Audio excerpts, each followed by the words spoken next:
পশ্চিমবঙ্গ হচ্ছে জঙ্গিদের নিরাপদ আস্তানা, আর জঙ্গিদের নিরাপদ আস্তানা তৈরি করবার জন্য যে দায়ী সে হচ্ছে রাজ্যের শাসক দল। তারা এই রাজ্যে জঙ্গিদের স্থায়ী আস্তানা তৈরি করে আতঙ্ক এবং ভয়ের পরিবেশ সৃষ্টি করেছে।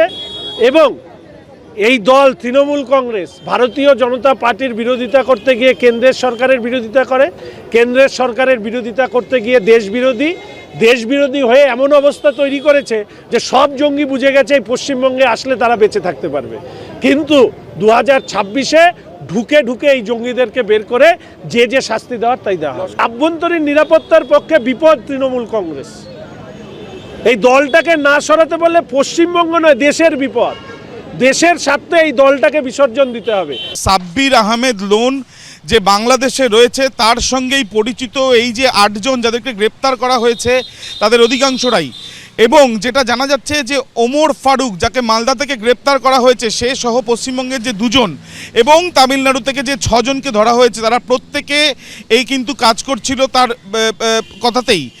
এবং শুধুমাত্র তাই নয়, বাংলাদেশ থেকে এসেছিল পিডিএফ, সেটাকে প্রিন্ট করা হয়েছে কলকাতায় এবং সেইটা নিয়ে দিল্লিতে গিয়ে বিভিন্ন মেট্রো স্টেশনের বাইরে যে পোস্টার সেখানে দেওয়া হয়েছিল সেই পোস্টারে ছিল ফ্রি কাশ্মীর মুভমেন্টের কথা। এবং সিআরপিএফের এক জওয়ানের লিখিত অভিযোগের ভিত্তিতে তদন্ত শুরু করে দিল্লি পুলিশ, কেসভার যায় দিল্লি স্পেশাল সেলের কাছে।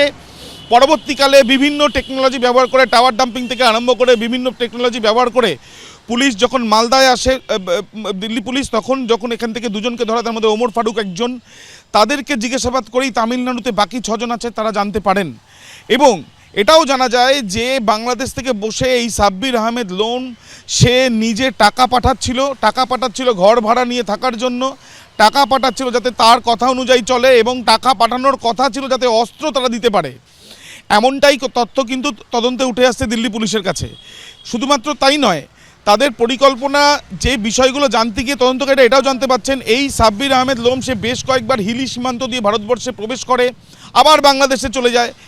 এবং বাংলাদেশে সে একবার ধরা যখন পড়েছিল তখন তার হাতে তার কাছ থেকে পাওয়া গিয়েছিল AK-47 একটা AK-47, এবং পরবর্তীকালে সে জামিন পাওয়ার পরেও এই যে পরিস্থিতি তৈরি হয়েছিল বাংলাদেশে সেই সময় থেকে আমরা জানি যে ISI এর অনেকেই সেখানে যাচ্ছিল এবং সেই বেশ কিছু ব্যক্তিদের ইন্ধন রয়েছে বা তাদের সাহায্য রয়েছে, এই সাব্বিরের মতন ব্যক্তিদের ওপরে তারা সাহায্য পাচ্ছে এমনটাও সন্দেহ দিল্লি পুলিশের। এবং তার সাথে এটাও জানা যাচ্ছে সূত্র মারফত যে এই পুরো বিষয়টা করার জন্য কিন্তু হাফিজ সঈদের সঙ্গেও যোগাযোগ সে রাখছিল এমনটা ধৃতদের জানিয়েছিল এই সাব্বির। এবং সেই ক্ষেত্রে হাফিজ সঈদকে কোড নেম হিসেবে চাচাজি বলে কিন্তু সে সম্বোধন করত। সব মিলিয়ে এই পুরো বিষয়টিকেই একটা মডিউল হিসাবে ভাবছেন তদন্তকারীরা, এবং এর পেছনে একটা লম্বা এবং বড় একটি চক্রান্ত রয়েছে বলেও তারা মনে করছেন, যেটা ভারত বিরোধী।